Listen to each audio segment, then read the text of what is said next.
मैं जब अनपढ़ थी, कुछ भी पढ़ना नहीं आता था, लेकिन मैं मदरसा में ही पढ़ती थी। मैं जानती थी कि उर्दू ही पढ़ना है, अपन को हिंदी पढ़ के क्या करना है। मैं ये नहीं जानती थी कि हिंदी पढ़ने से क्या फायदा होता है। पर जब मैं पोखरण में पढ़ती थी, पोखरण के बाद मैं जब यहाँ आई तो लोक जुम्बिश आवासीय शिविर खुला। उसमें लोक जुम्बिश के कार्यकर्ता हमारे गांव में आए, तो उनको देखकर मेरी दीदी ने कहा कि वाह, ये कैसी महिला है, और एक दिन अगर जो मेरी बहन भी इसी तरह बने तो मुझे बहुत खुशी हुई। और मेरी दीदी ने कहा कि नहीं कायमा, मैं भी तुम्हें पढ़ाना चाहती हूँ और तुम भी इसी तरह एक दिन इस कार्यकर्ता की तरह तुम भी अपना नाम रोशन करो। तो 7 महीना कैंप में हम पढ़ने के लिए गए। वहाँ पे मुझे बहुत अच्छा लगा और वहाँ 7 दीदी हमें पढ़ाती थी, वो हमें अपनी बहन, छोटी बहनों की तरह रखती थी। जो जी 6 दीदी यहाँ नहीं है, लेकिन एक दीदी यहाँ, रेखा दीदी अपने सामने खड़ी है।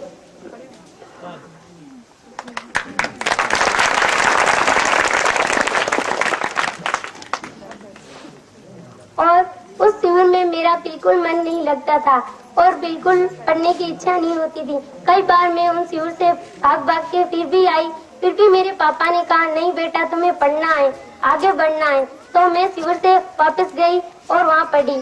फिर वहाँ पे मैंने शिविर में प्रथम स्थान प्राप्त किया।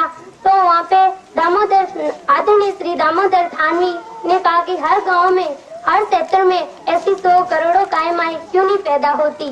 तो उन्होंने देख के मेरी मांग पूरी की कि तुम क्या करना चाहती हो। तो मैंने कहा कि मैं मुख्यमंत्री से मिलना चाहती हूँ। वहाँ पे मैं आदरणीय श्री अशोक गहलोत जी से मिली और मुझे बहुत खुशी हुई कि आज एक गांव की लड़की, पिछड़े गांव की मुस्लिम समाज की लड़की की जो मुख्यमंत्री से मिली। उसके बाद में मैंने पढ़ाई बंद नहीं की, आगे पढ़ाई शुरू की। फिर मैं दूसरा दशक में भाग लेने लगी। छोटी छोटी अवधियों में मैं दूसरा दशक से जुड़ी रही और जिस दूसरा दशक से जुड़ी रही उसमें मैंने कई छोटी अवधियों में भाग लिया। उसके बाद जब पत्रकार आए थे 2, उन्होंने 11 लोगों को बुलाया था, उनमें से मेरा सिलेक्ट किया और मैं जयपुर भी गई, दिल्ली भी गई इंटरव्यू के लिए और पासपोर्ट भी बन गया था, मगर अमेरिका नहीं जा सकी। पर अमेरिका नहीं जा सकी तो कोई बात नहीं, लेकिन मुझे आज ये खुशी है कि हमारे गांव में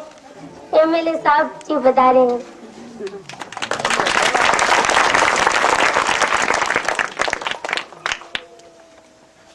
और मेरी स्कूल की अच्छा बहनें भी यहाँ पे बता रही और हमारे टीचर भी बता रहे। ये चाहते थे कि दूसरा दशक क्या काम करना चाहते हैं और मैं उनसे मिलना चाहता हूँ कि तुम्हारा कैसे सिलेक्ट किया।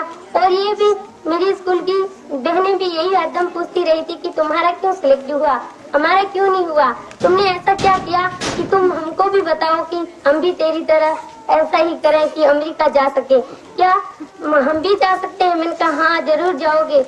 मैंने कहा मैं तो नहीं जा सकी पर एक दिन जरूर मौका मिलेगा। और मेरा सपना भी नहीं था कि मैं ऐसे बड़े लोगों से मिलूंगी और मेरा एक दिन ऐसा सिलेक्ट होगा। और मैं पायलट बनना चाहती हूँ, मेरा ये सबसे बड़ा सपना है और मैं पढ़ना चाहती हूँ, आगे बढ़ना चाहती हूँ। और मैं दूसरे दशक जुड़ने से में बहुत परिवर्तन आया और मैं दूसरा दशक की मदद से ही आज आगे बढ़ी हूँ और दूसरा दशक से आगे जुड़ी रहना चाहती हूँ और जुड़ती रहूंगी, छोटी अवधियों में भाग लेती रहूंगी और सबसे ज्यादा मैं दूसरे दशक को धन्यवाद देती हूँ।